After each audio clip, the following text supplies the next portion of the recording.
ఒక చక్కటి సమస్యాపూరణ పద్యాన్ని విందాం.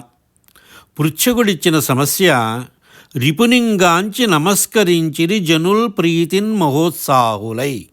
అంటే పగవాడిని చూసి జనులందరూ మహా ఉత్సాహపరులై ప్రేమతో నమస్కరించారట. ఇది మత్తేభ విక్రీడిత వృత్త పద్య పాదంలో ఉంది. చూడండి, ఈ సమస్యని అవధాని చాలా అందంగా పూరించారు.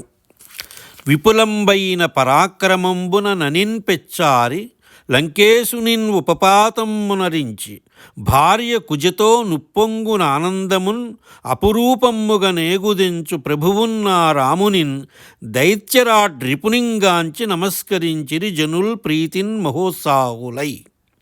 అంటే గొప్పదైన పరాక్రమంతో విజృంభించి యుద్ధంలో లంకాధిపతి అయిన రావణాసురుణ్ణి సంహరించి తరువాత భార్య సీతతో ఆనందంగా అయోధ్యకు ఇచ్చేస్తున్న రాక్షస విరోధి ప్రభువు అయినటువంటి ఆ రామచంద్రస్వామిని చూచి ప్రేమగా ప్రజలందరూ నమస్కరించారని భావం.